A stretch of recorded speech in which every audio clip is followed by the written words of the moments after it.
Srila Prabhupada ki, Shri Kishore Kishori ki, Samveda Bhakta Vrinda ki, Yathai Gautam.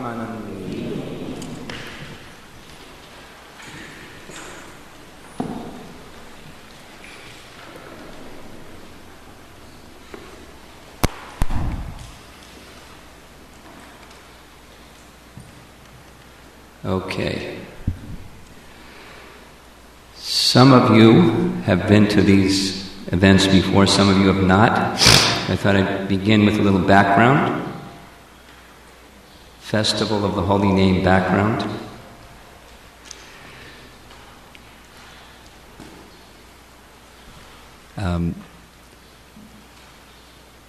Going back a number of years, within ISKCON,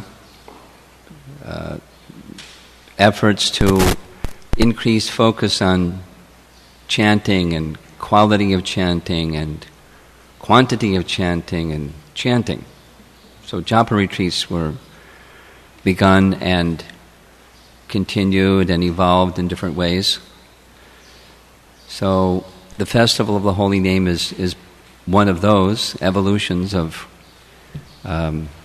focus upon the primary means of deliverance for this age, the chanting of Krishna's holy name. So, different than a japa retreat, what this is a festival of the holy name. Various ways of appreciating, making part of our culture and our way of life, focusing upon the chanting of Krishna's holy name. So it's not just a japa retreat, it's various ways of bringing more strongly into the center of our consciousness the chanting of Krishna's holy name.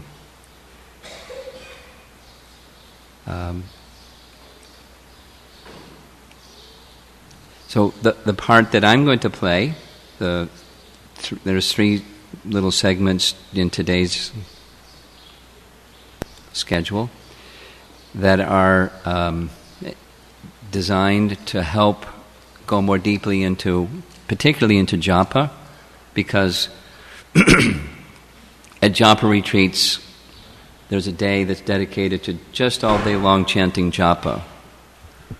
So this isn't a japa retreat. Tomorrow, we'll spend half the day chanting japa. We call that the 32 round day. So I'll refer to that a number of times. The 32 round day. That's tomorrow, so we're preparing for tomorrow today. And not just for tomorrow, but the devotees focus upon the chanting of Krishna's holy name on a daily basis. So I'm going to try to provide you with some tools or inspirations or some things that can help you focus on improving your daily chanting. So during different events, the Festival of the Holy Name events, we've taken you down different paths and different meditations and different techniques and different inspirations. So this morning, I thought I would go maybe to japa 201 instead of 101. By that I mean not just an introduction to, but something that is a little bit more, may help those who have been chanting for some time go a little more deeply into chanting. And if you're at the 101 level, that's fine, because this is universally applicable. One of the things at a japa retreat that's common is at the very beginning a Sankalpa exercise. Sankalpa. Sankalpa means intention. Like, for example, today is ISKCON. So, minimally, followers in the Hare Krishna movement observe fasting from beans and grains. That's nice. And then you can increase your contemplation on ISKCON. The Karmakanda way of ISKCON is different ISKCONs throughout the year. There's 2 per month times 12 is 24. Each one is specific for getting something. And you do something to get something. And observe ISKCON because it's an auspicious day.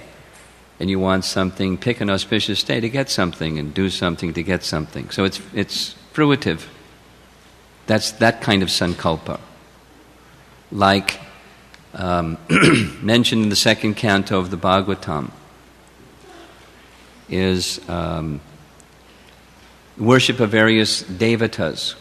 If you want good health, you worship Surya. If you want wealth, you worship Lakshmi. If you want this, you worship that one. If you want something else, you worship the other one. But those that are very wise, they just worship Krishna, because he's the source of everything that the devatas can deliver. So, akama, sarvakamo va moksha kama uddharadi tivrena bhakti yogena yajeta purusham param. So, sankalpa is a way of, from your heart, expressing an intention. And with the chanting of the holy name, I'm going to spend some time with you on using that same principle of sankalpa, or intention, of bringing focus upon what the holy name is. So the 7 wonders of chanting. It's we're going to be going through step by step the first verse of Shikshastakam, which many of you recite daily. In our temples, we recite daily. Here in this temple, we recite every morning. Jeto Darpana Marjanam, and the whole Shikshastakam. In a book written by Bhaktivinoda Thakur called Bhajana Rahasya, he describes that these verses by Chaitanya Mahaprabhu, they are meditations on achieving the topmost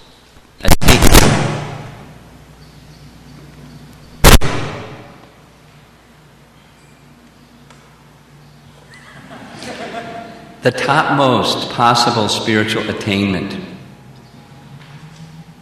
Topmost spiritual attainment.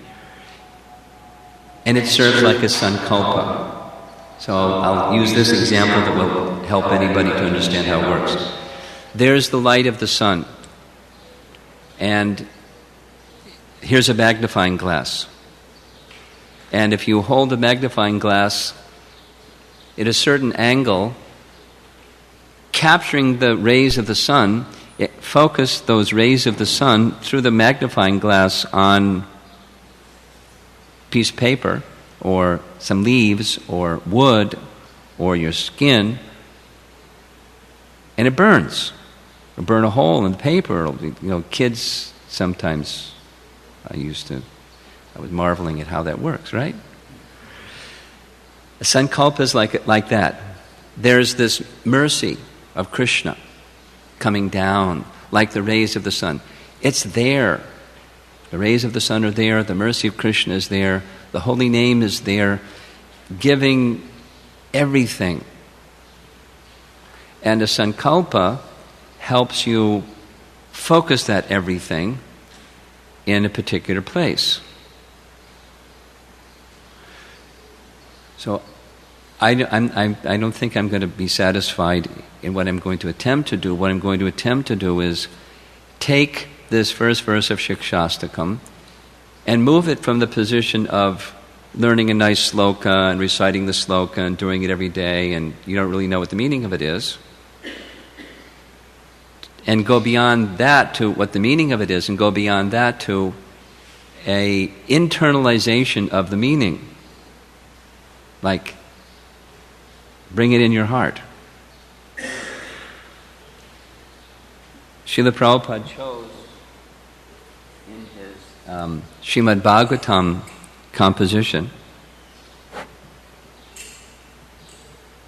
he chose to take one verse from Srimad Bhagavatam and put it in the preface and describe what he was attempting to do.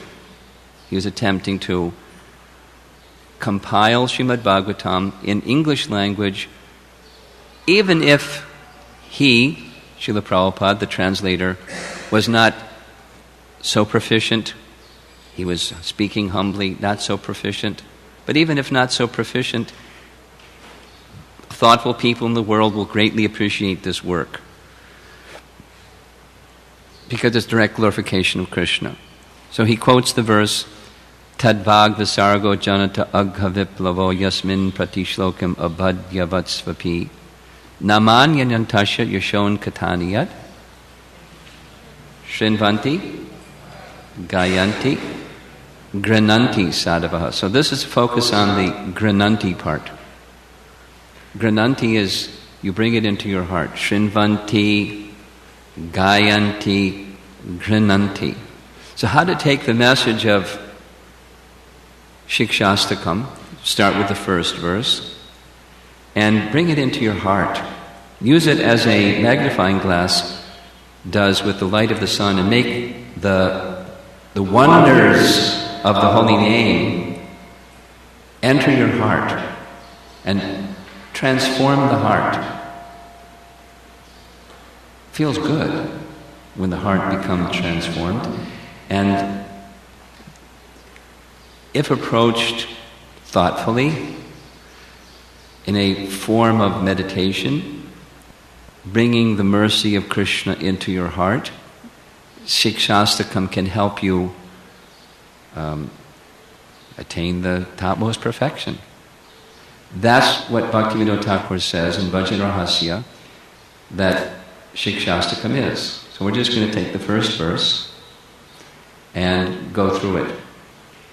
But it's not just learn the verse, it's grinanti, or bring it into your heart and chant in that mood. One of the early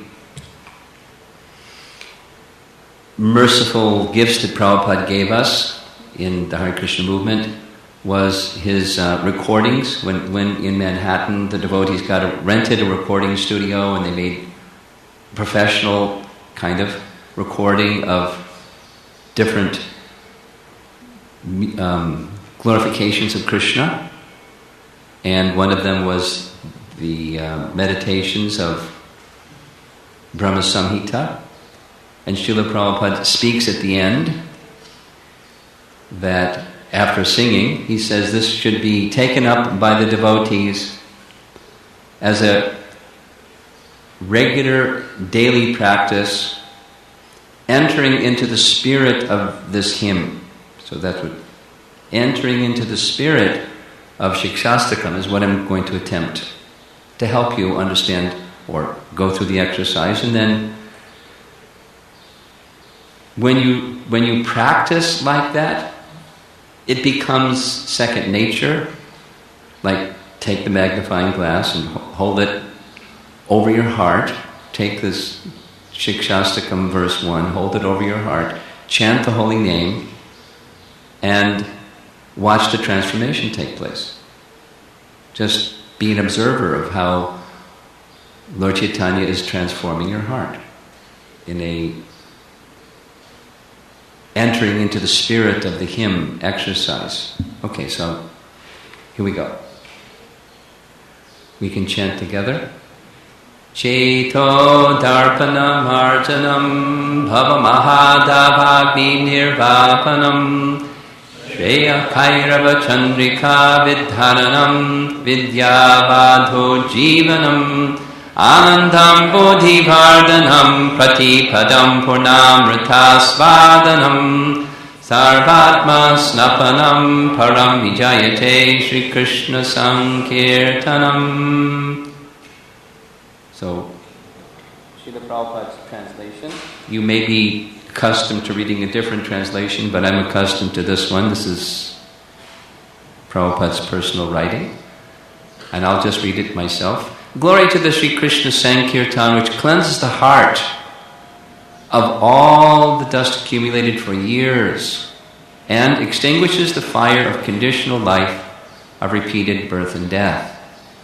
This Sankirtan movement is the prime benediction for humanity at large because it spreads the rays of the benediction moon. It is the life of all transcendental knowledge. It increases the ocean of transcendental bliss, and it enables us to fully taste the nectar for which we are always anxious.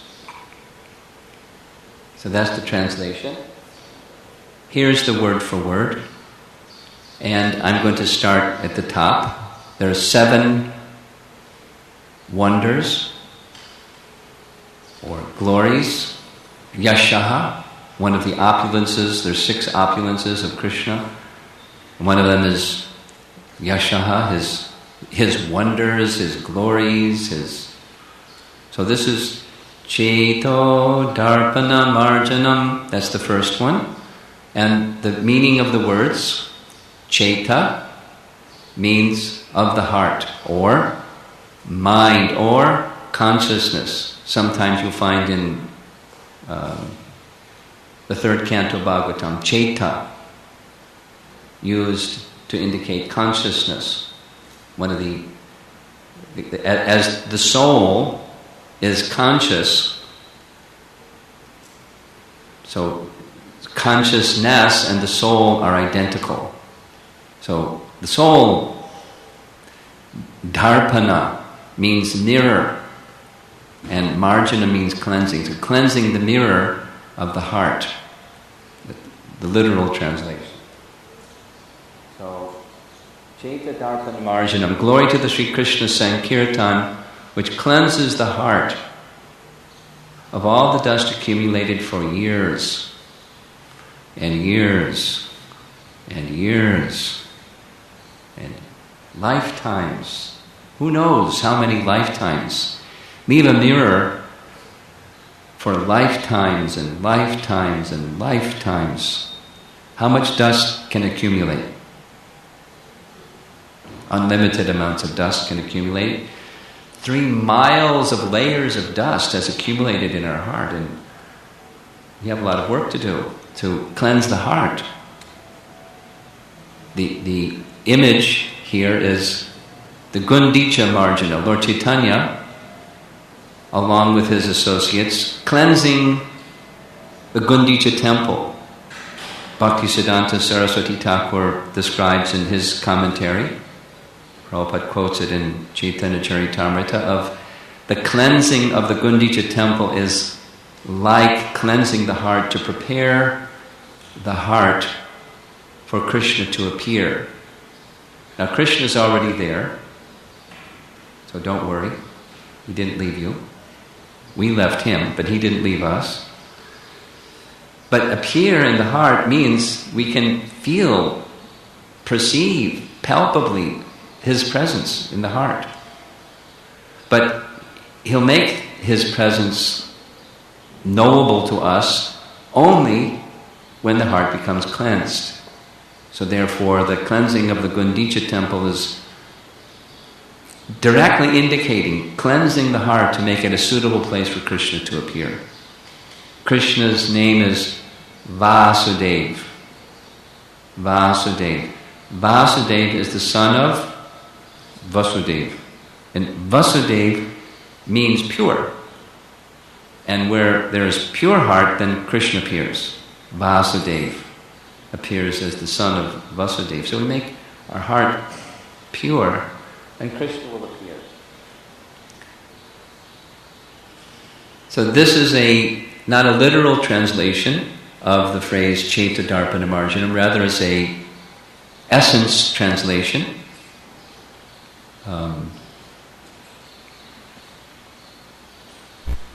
That goes like this. The chanting of Krishna's name is a purifying agent that cleanses our hearts of envy, the root cause of our descent to this world, and other bad qualities we have since acquired, like lust, greed, and anger.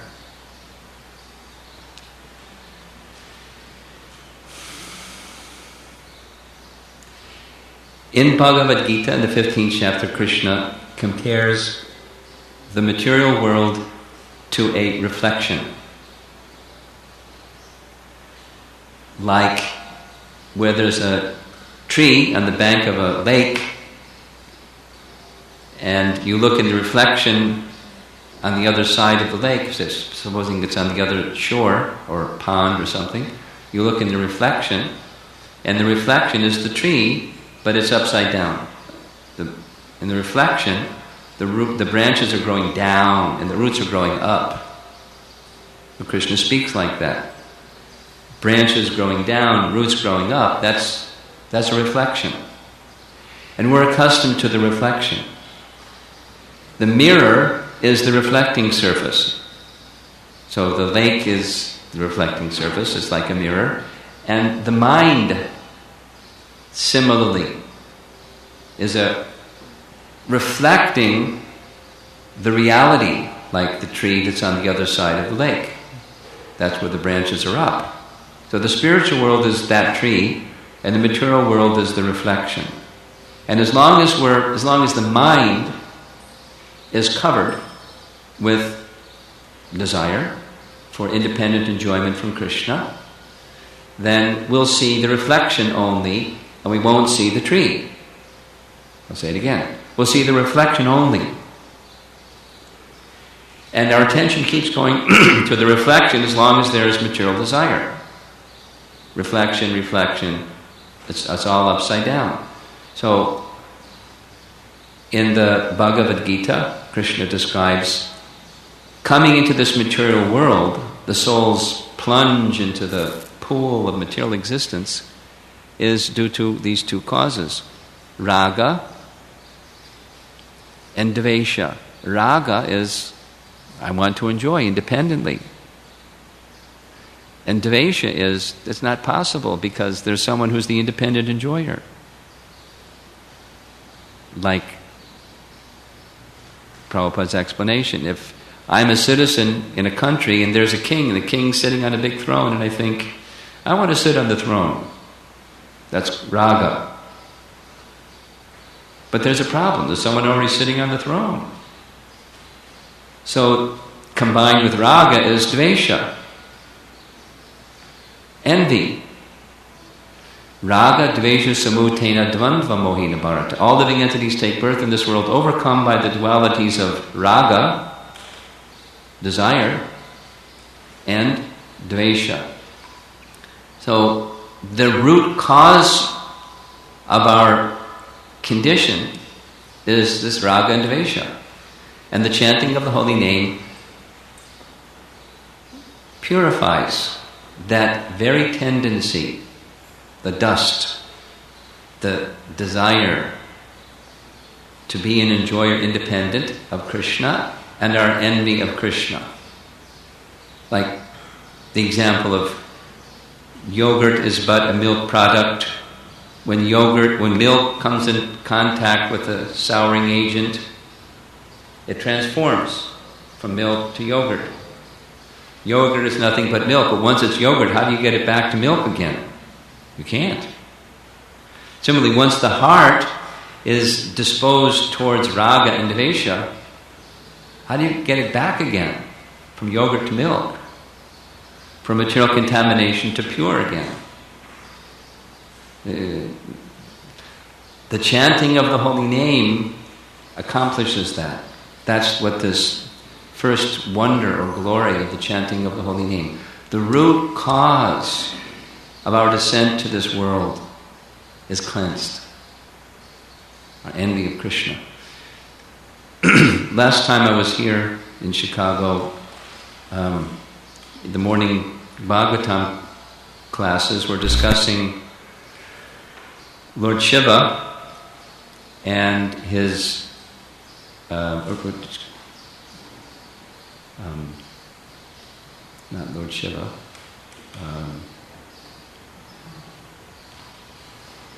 Daksha. Daksha's insult of Lord Shiva. So, very quickly, the firstborn living being, directly produced from the body of Lord Vishnu, Garbhodakshaya Vishnu is Lord Brahma. The firstborn of Lord Brahma from his body is the four Kumaras. Following that is Lord Shiva. And following Lord Shiva are various rishis. Amongst them is Daksha. And the purpose of Daksha, that the four Kumaras didn't agree to do, was to produce praja, produce generations of offspring, to populate the place that Lord Brahma just created. So he was asking some assistance, and Daksha was very happy to do that. And when Daksha had one daughter named Sati, Lord Brahma, the father of Daksha, approached his son and said, your daughter, Sati, should marry Lord Shiva. It was an arranged marriage. Daksha didn't like that. He didn't say no, but he didn't like that. And the reason was, he was very envious of Lord Shiva. And envy of Lord Shiva resulted in big problems. He did things that were very nasty. He exhibited anger, he exhibited insult, offense, so many things springing out of his envy, because Lord Shiva was being honored more than he was being honored. And he didn't like that. So, so many reasons that he didn't, Lord Shiva, blah, blah, blah. In an assembly, criticized him viciously and caused him some problems. He lost his head, literally. And when everybody pleaded with Lord Shiva, well, he's in charge of this ceremony, just got his head chopped off. So they gave him another head, a goat's head. And then he came with his goat's head before Lord Shiva and offered his apology. But his heart was still with envy toward Lord Shiva. So he took birth again and Daksa part 2 and did the same thing again, offending Narada. Because when envy is in the heart, it's the root cause of our descent in this world and all other bad qualities. And we can just struggle and struggle and struggle, and you can't overcome those bad qualities. Even you're a good person, the root cause of coming to the material world is still there unless it becomes cleansed. So this glory of the chanting of the holy name is, it cleanses, it purifies that very tendency. So now, to the meditation part, the grinanti part, the taking of the phrase and using it like a magnifying glass to focus the mercy of the holy name upon the heart. Cheto darpana marjanam. When you're chanting Krishna's holy name, you're maybe in the course of the day you'll chant some more, or tomorrow during 32 round day you'll be chanting a whole bunch. And something that may help you, this is Bhaktivinoda Thakur's teaching, take that Cheto darpana marjanam and appreciate what the holy name is doing. Let it focus upon your heart. Cheto darpana marjanam. This is such a wonderful sound vibration that is cleansing the very root cause of my material existence. Cheto darpana marjanam. Just by hearing that phrase, and when you become practiced at it, the phrase, you don't have to make the transition between what it says in Sanskrit and what it means in English. It enters your heart. It goes from an intellectual thing to a heart thing, from the head to the heart. Cheto darpana marjanam. And you can feel your heart becoming cleansed. It can happen anyways. You don't have to hold the magnifying glass up. But it's slower. The sun's rays are powerful. But you focus the sun's rays and it will burn. Focus the glories of the holy name that are entering through the holes of your ears and into your heart through this Cheto darpana marjanam. The mirror of my heart is being cleansed.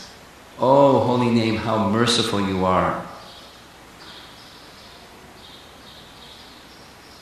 And chant with that meditation. You don't have to be, have your mind go back and forth between the holy name. Your mind stays on the holy name, but an appreciation of one of the 7 wonders of the holy name is just by chanting Cheto darpana marjanam, my heart is being cleansed. The mirror, this upside down image, is being cleansed because of the desire and the envy. Desire independent of Krishna and the envy towards Krishna is being cleansed. So I can see the tree that's on the other side of the reflecting surface. I can begin, at least to have the qualification, the adhikar, to perceive spiritual reality. That's not going to happen until the root cause of our material existence is cleansed. Cheto darpana marjanam, like that. Meditation, focusing the chanting of Krishna's holy name. So next is Bhava Maha Dava Agni Nirvapanam. Bhava is a very different word than bhava. Bhava is ecstasy, and bhava is the opposite. Material existence, bhava. And just like what's going on in Colorado and other states, Mahadava Agni. Agni means fire, and Dava is a forest fire. Mahadava Agni is blazing forest fire. Thus, material existence is compared to a blazing, and they can't put out that fire. I know somebody that lives in Colorado Springs. They're in the south side of Colorado Springs, and the fire is in the north side of Colorado Springs. And it's hot. And they reported to me that the weather forecast was it might rain. And that was after the 65-mile-an-hour winds that kicked up the fires again, when they thought they had it under control. And like that, Prabhupada used that very example that when there's a forest fire, nothing can extinguish it except one thing, a downpour of rain. There are fire brigades and fire retardant spraying and all that stuff. It can maybe slow it down, but it's not going to put it out. But a downpour of rain. So this mercy of the holy name, Bhava Mahadavagni Nirvapanam, the blazing forest fire material existence is extinguished. So, very suitable illustration is Krishna's pastime in Vrindavan. Very nice image. Krishna just, and the forest fire was gone.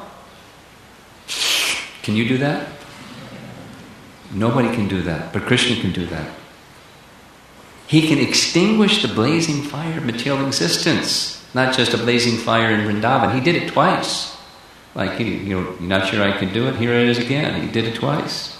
Different circumstances.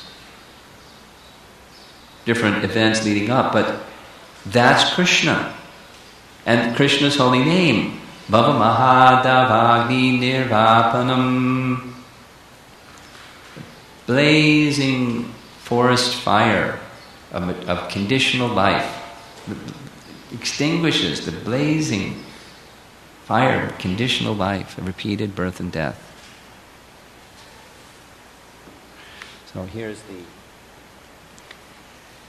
again an essence translation, not a literal translation of these words, but as it purifies the heart, Cheto Darpanamarjanam, Krishna's name also protects sincere chanters from any further contamination from the worldly energy and those affected by it.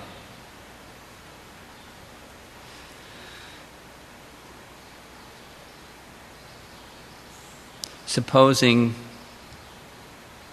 tomorrow in the 32 round day we get really enthused, really, as we say in ISKCON, fired up. And it's such a nice experience, and then the next day it's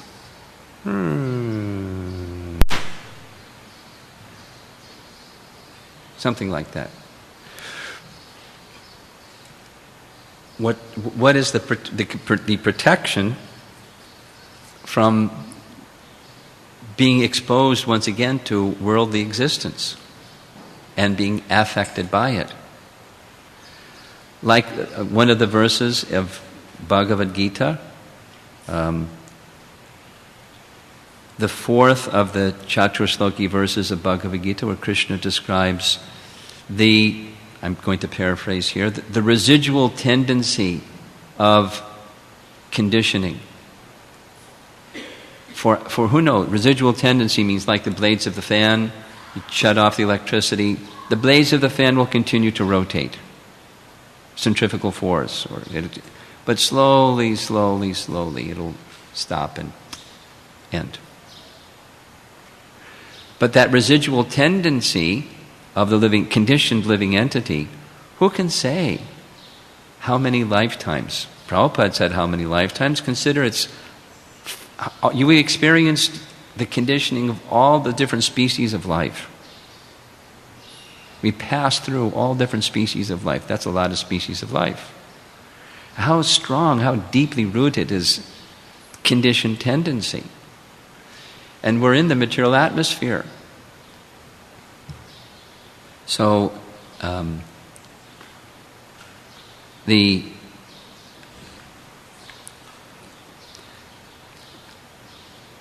what Krishna describes in the 3rd chapter of Bhagavad Gita is the very, very same imagery that consciousness is covered by various degrees of lust. Chapter 3 Bhagavad Gita. Just as a mirror is covered by dust, or as the embryo is covered by the womb, or the living entity is similarly covered by as fire is covered by smoke, a mirror is covered by dust, and as the embryo is covered by the womb, the living entity is similarly covered by different degrees of lust. So lust, that's the mode of passion. The living entity contacting the mode of passion. What does the mode of passion say?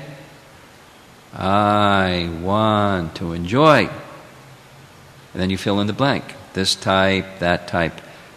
But so we have varieties of desires to enjoy, separately from Krishna. So that's compared in the next verse to fire. Just like that last word, analena. Kama rupena kaunteya dushparena analena cha. The living entity's pure consciousness becomes covered by his eternal enemy, kama rupena. The eternal enemy of the living entity is lust. Like the other one is envy. We come in contact with the material world desiring to enjoy separately from Krishna. And so here we are in the material atmosphere. We've been chanting for some time, and that's nice. Cheto darpana marjanam. And then we go back out into our occupation or school or social circle or whatever our life is made up of. And what happens? There's this residual tendency. There's the material energy everywhere. And I have this tendency for countless number of lifetimes to be an independent enjoyer. So, what to do? Bhava mahadavagni nirvapanam. So, by continual chanting, bhava, material existence, which is compared to mahadavagni, blazing forest fire of conditional life, nirvapanam. We're protected from that. The nitya vaidrina, the eternal enemy. Dushparena, which is dushparena, it's never satisfied. And analena, it burns like fire. So Krishna just goes. That's one of the glories of the holy name. So now, one more attempt. That's going on just as the sun is shining. Then we hold out our little magnifying glass, Bhava Mahadavagni Nirvapanam, and appreciate, what is this holy name? It's protecting me, not only Cheto Darpana Marjanam, but it's protecting me from further contamination of material association. The material, the worldly energy that's all everywhere you look. That's where it's going on. Bhava Mahadavagni Nirvapanam. And others who are similarly affected by the material energy. Let me take shelter of this wonderful holy name. A simple message. When you have appreciation for something, you regard that something, its value, in a different way than if you don't have any appreciation for it. Like the Shamantaka jewel. Jambavan got the Shamantaka jewel. he didn't have any interest in it. He just gave it to his child to play with. Here, you play with it. Because he was so satisfied with Krishna. But Satyajit, look at this jewel, man. Because he didn't have spiritual shelter, the material asset was everything to him. And it caused him big problem. He lost his life. And because of his envy towards Krishna, he got himself in some big trouble. Big trouble. Because of that envy and bad qualities following that envy. So, the effect of material contamination, of again falling prey to material contamination, the protection is there from the holy name. So with that appreciation, you regard the holy name differently. And when you regard the holy name differently, your heart opens. Bhavamahadavagni nirvapanam. So when you're chanting, Cheto darpana marjanam, Bhavamahadavagni nirvapanam, can be there as the lens through which the holy name enters your heart and leads you to the next one. Shreya Kairava Chandrika Vitaranam, the white lotus of good fortune that is compared to moonshine. Vitaranam, expands. The heart is commonly, in poetic language, compared to a lotus. So Kairava is a white lotus, and the white lotus of good fortune, Shreya Kairava. The white lotus of good fortune, Chandrika, in the moonshine of the holy name, it expands. So those of you that have been where there's places where there's lotuses, at night the lotuses close as the sun sets, and then as the sun rises, it's very beautiful.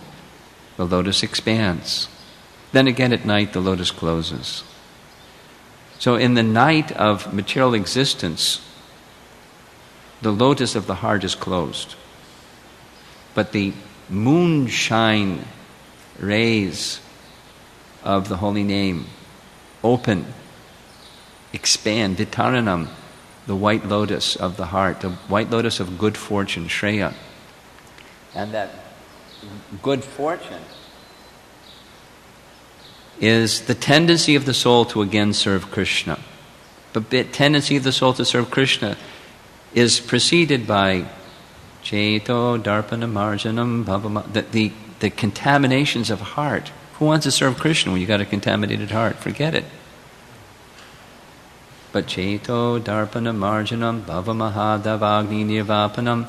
And it's not like these are this bucket, that gets filled, okay, next one, okay, that gets worked, okay, that one's full, now we go to the next one. It's not, they are sequential, but they're not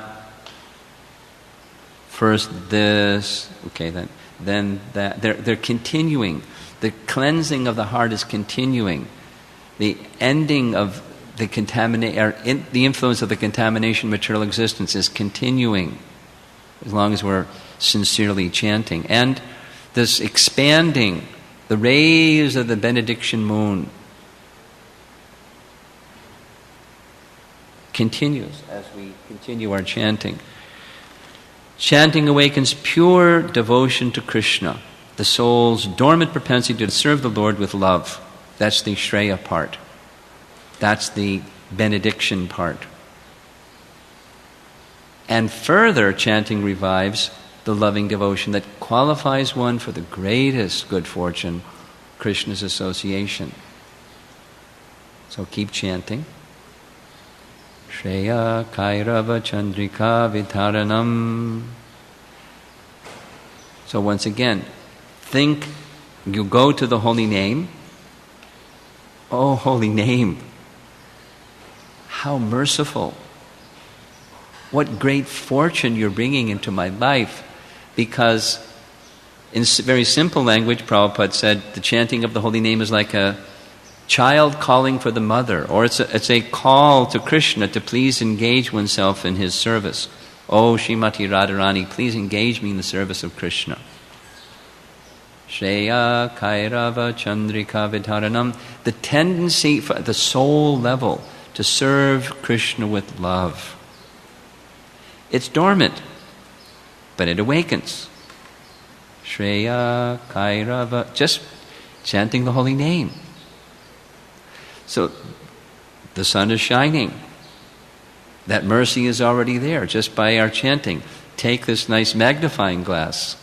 Shreya Kairava Chandrika Vidharanam, and direct it towards the heart, the receiving of that sound vibration in the heart. It's a meditation that then, wow, such appreciation of the merciful nature of the holy name, and the transformation of heart is accelerated. And then continue chanting, and the loving devotion that qualifies one for the greatest good fortune, Krishna's association. Keep chanting. Who are we? We're covered souls. Shreya Kairava Chandrika Vidharanam. Then Vidya Vadho Jivanam. Literally it means the life, the wife of the life of education or knowledge. Literally that's what it means. Vadhu, wife. So, what is this? What are we to understand? There's potential or capacity for knowledge that's already there. As Prabhupada described when he spoke at Tompkins Square Park, I've not come to teach you something new. I've simply come to remind you of that which you have forgotten. Vidya Vadho Jivanam. There's knowledge that's already there within the heart. Svatak Siddha Jnana is Bhaktivinoda Thakur's phrase. Knowledge is already there.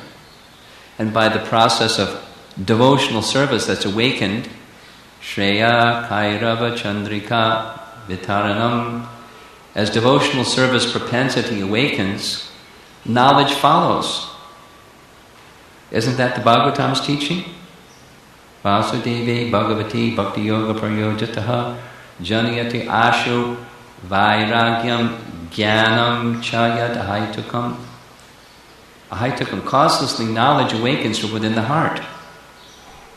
Just from chanting the holy name. Vidya Vadhu Jivanam. You don't have to be a big scholar. You can be illiterate. There are some persons, not just only Gorkishore Das Babaji, there are persons that practice Krishna consciousness today. They don't know how to read and write. I know a number of them. They can speak, but they don't know how to read. They're not literate. They can't read the scriptures. They're not literate. They can't write their own name. But the chanting of the holy name is so merciful. Vidya Vadho Jivanam. This knowledge awakens from within the heart. It is the life of all transcendental knowledge. Or it is the wife of the life of all transcendental knowledge.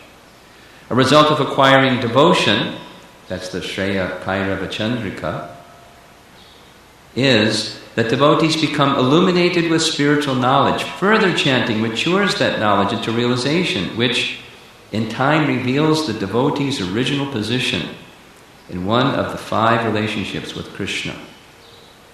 Keep chanting. Vidya Vadho Jivanam. Lord Brahma, he received all Vedic knowledge, Tene Brahma Hridaya Adi Kavaye, from within his heart. But what did he do before that happened?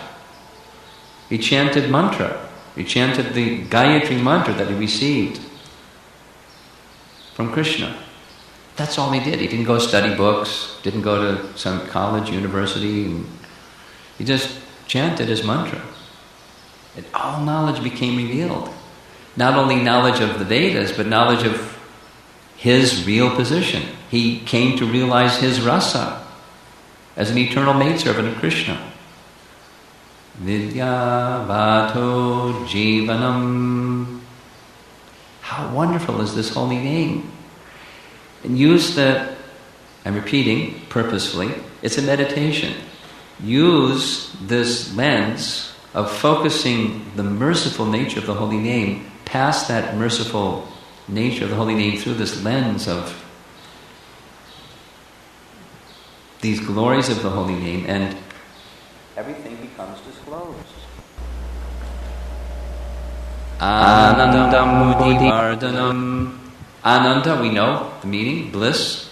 Buddhi is ocean, and Vardhanam, increasing. Not only we enter into the ocean of bliss, but it keeps increasing and increasing and increasing.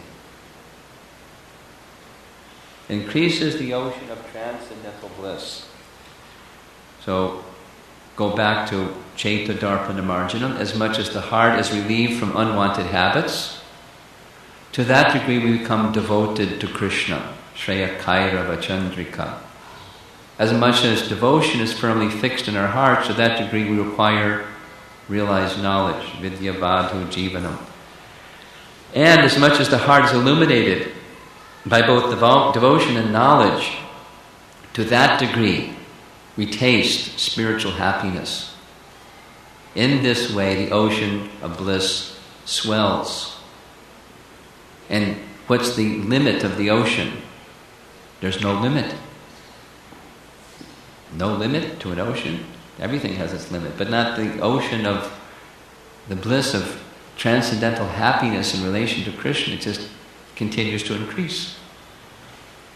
And the wonder of the holy name, one of them is it has that capacity. How merciful. Such a simple activity, even a child can do. Most children don't like chanting, they like playing. But even a child can do. And anyone can do.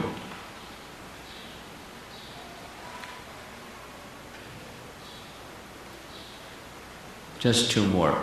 Purna Amrita Asvadanam.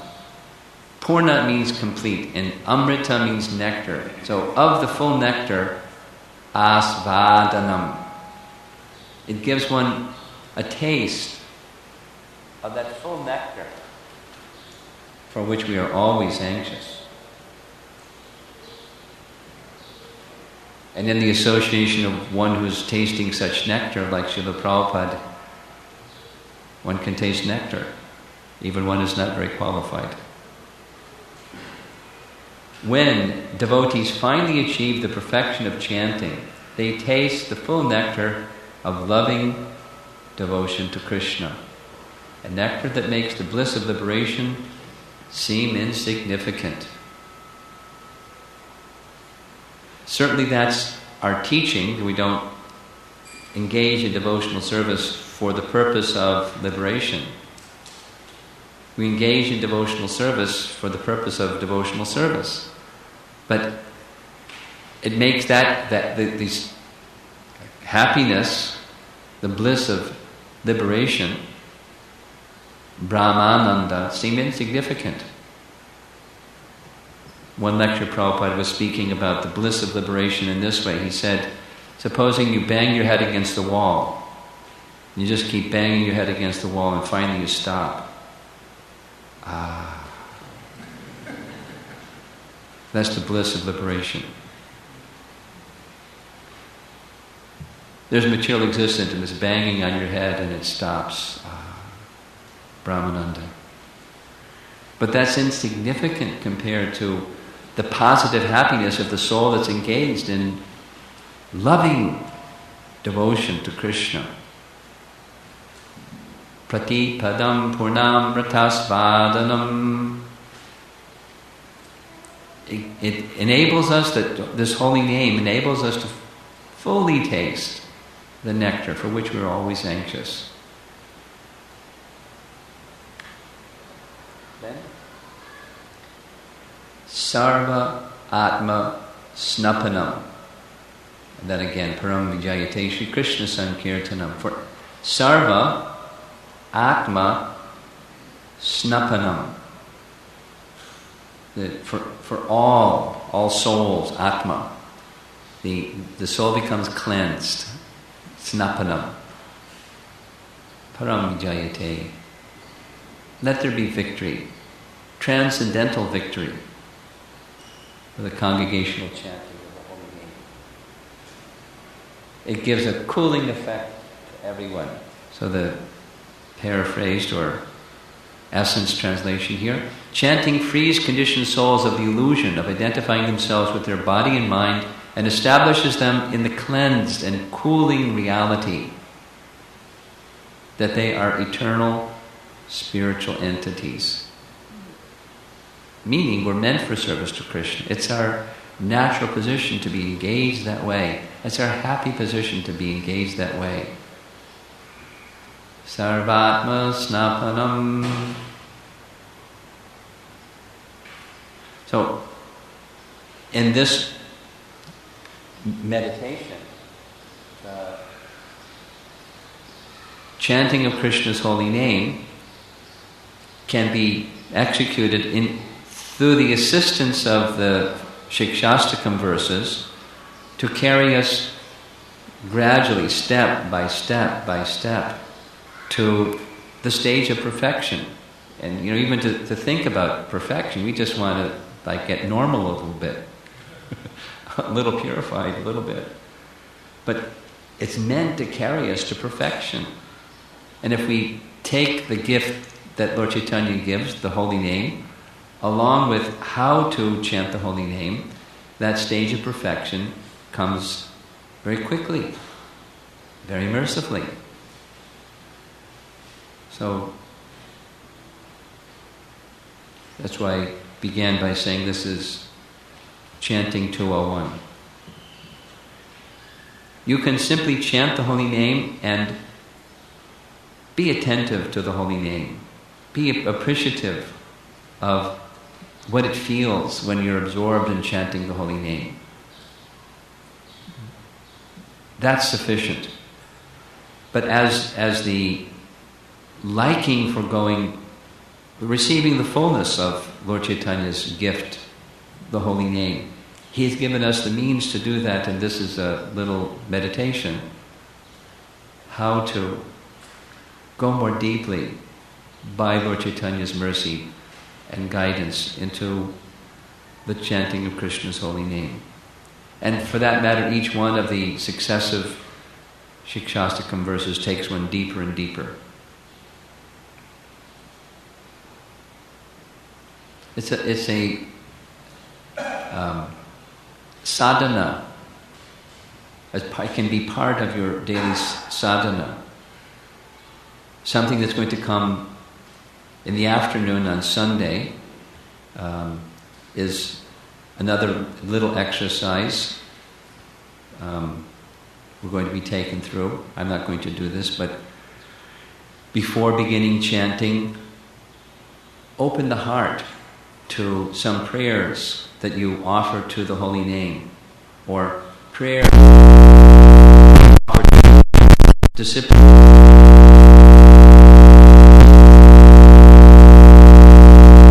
that are merciful helps us become recipients of the mercy that's available. There are many, in other words, the chanting of the holy name can be combined with, enriched with, our hearts can be opened by various means of receiving the mercy that's available, unlimited mercy that's available through chanting Krishna's holy name. So I'll end there and see if there's any comments or discussion.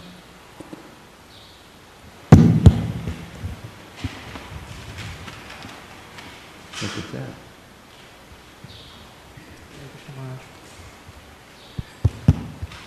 You're on. I think it is on. Is it on? Hare Krishna. Wow, this is really on. That's really on. That's really on. two questions. First, I always took that phrase Shri Krishna Sankirtanam to mean Sankirtan, like congregational chanting. So if you could please clarify. Sure. Clarify that. And also in the images we always see, Lord Chaitanya is performing congregational chanting. So that was the first thing. And the second thing was, I was also wondering if you'd speak a little about, I don't know, I always find that the meditation that can be more helpful is more literally thinking about, some of the prayers of Bhaktivinoda Thakur, how, the heart is very hard and we're not very grateful, and, we're in the material, you know what I'm referring to, Maharaj. Yes. So I was wondering if you could speak about that also a little bit, because, this is presenting a rosier picture, a more beautiful picture. The other side can be a little heavy to handle. Anyways, I always thought those were also very helpful. Could you speak about that also? Sure. The first question, I wish my memory was better, but very recently I came across a discussion with Srila Prabhupada on this very question. Does the Shikshastakam verses, says Sankirtan, when that term is invoked, does it refer to we get together and have kirtan, does it refer to the chanting of japa, or both? And Prabhupada's answer was both.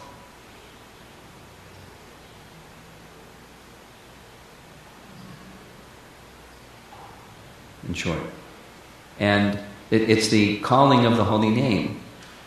So you can, if you're with others, just like chanting japa in the temple room with others, it's very powerful. But you can have kirtan sitting in your room, or you can have kirtan when you're with other devotees, and you can have that's Sankirtan together. And japa is our singular chanting. So technically, one could say that refers to the group chanting together with musical accompaniment. That's what it refers to. Lord Chaitanya's teaching is not just that. It's, let's say Haridas Thakur. He's known not for his musical accompanied kirtan. He's known for his 3 acts of a day. Param Vijayate Shri Krishna Sankirtanam. So it refers to both.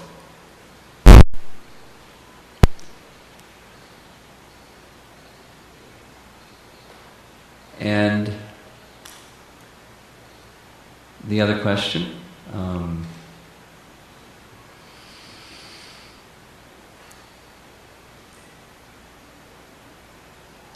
when we were sitting with at the Rath Yatra, and I was sitting in a little tent with some people coming and asking questions, and there was one American lady that was right from that neighborhood at the end of Lunt Avenue, and she's an eclectic spiritual reader, and she was trying to give me some information about some lady person that's a real spiritual person. She's reading her books. And then she looked over at the kirtan, and there are devotees dancing and dancing and dancing, and she said, "That's very joyful." And this other exploration that I've been doing it's nice, but it's a little dry, and that's joyful. So, back to your question, the reprimand or remorse is a type of purification for a Vaishnava. And those songs by Bhaktivinoda Thakur, where it's dainya, it's humility, it's expressions of humility. And that's important. We know from Shikshastakam, it's important.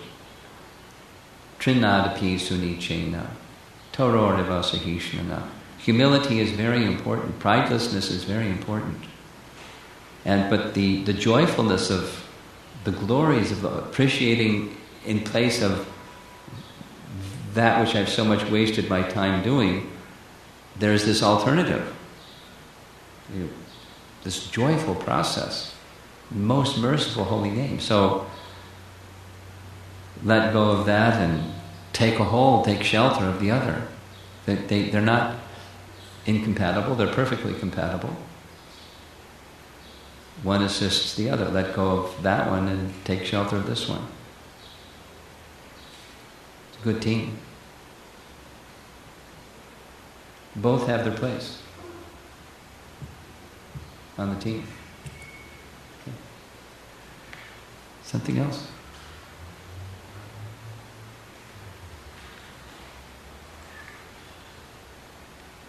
Okay.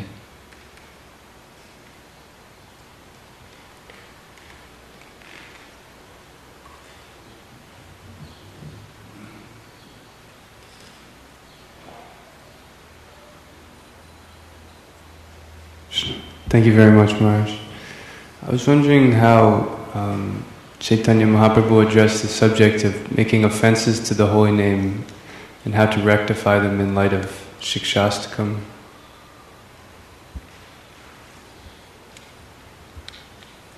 How offenses to the holy name are rectified? Through Shikshastakam? Or any connection to some of the points we were discussing. Recognize what those offenses are and don't perform them. That's how they're rectified.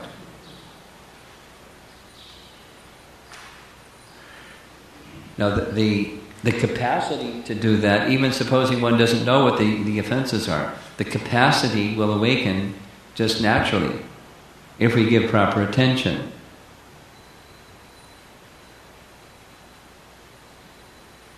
But one of the offenses is we're inattentive. It's the root of the other offenses. So be attentive. And then specifically be attentive to what the offenses are and avoid them.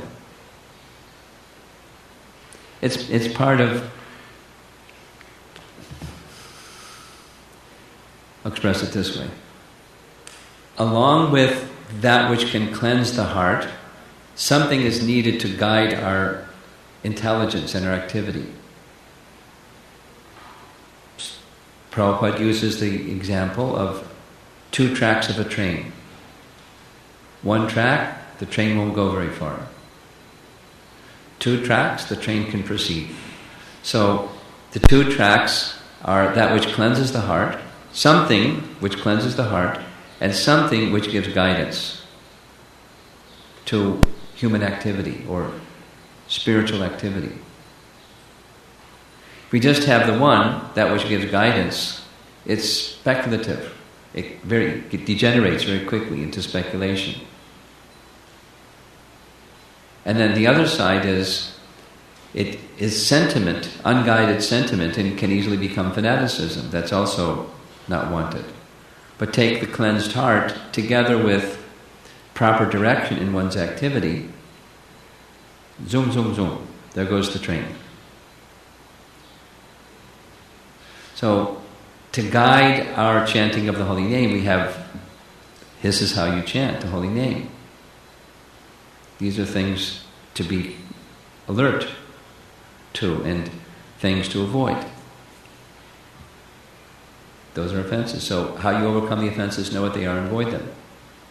On the strength of the purified heart that says, okay, I have the strength to do it. Here's what they are. It's not extraneous. It's parallel.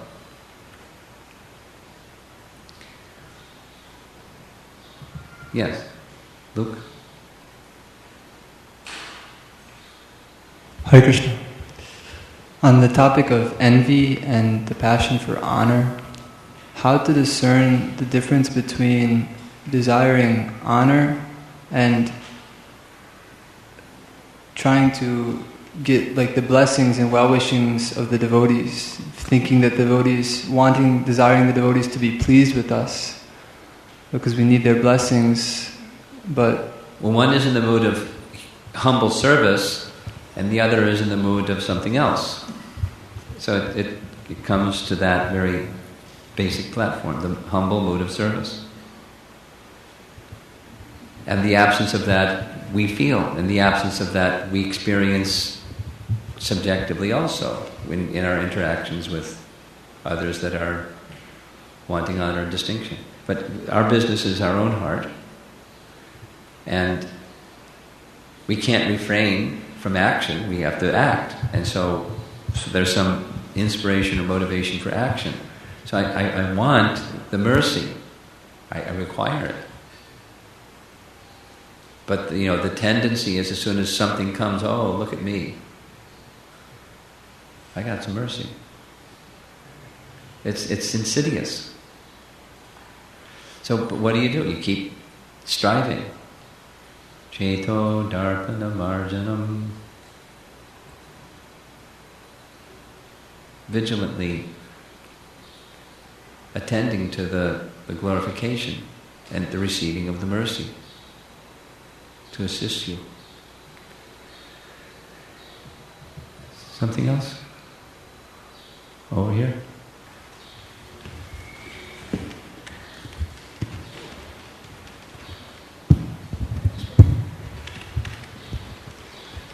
Thank you, Maharaj. I was wondering, you referenced the 15th chapter, and Krishna advises that we cut down that banyan tree with the axe of detachment. And then you mentioned that this dust on the mirror of the mind is causing us to have misappropriated affinity for the tree. So what does the world look like to somebody who has either cut down the tree or cleansed? Is the cleansing of the mirror of the mind the same thing as cutting down the tree, I think is what I want to ask. These are both metaphors, and they're similar. One is, what you see in the mirror, and the other is cleansing, specifically. Very similar. Detachment. But detachment is incomplete unless there's attachment for something else. Right? From Bhagavad Gita. What is called renunciation is the same as yoga, or linking oneself with the Supreme. Real renunciation is attachment to Krishna. So, cutting down the tree means becoming attached to Krishna. Or, cleansing the mirror of the mind is this specifically. It's the tendency for independent enjoyment, and with that, the envy towards Krishna. So it's a preliminary stage of attachment to Krishna. It's part of that. Okay? It's similar. Just a stage of it. Yes.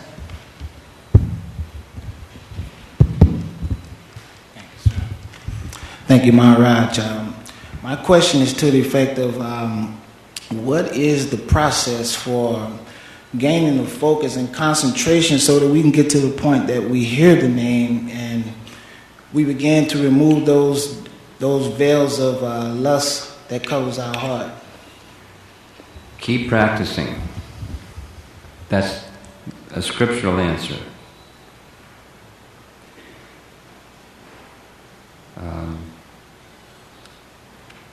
Abhyasa yoga yuktena cetasa nanyagamino. Continue to practice very carefully.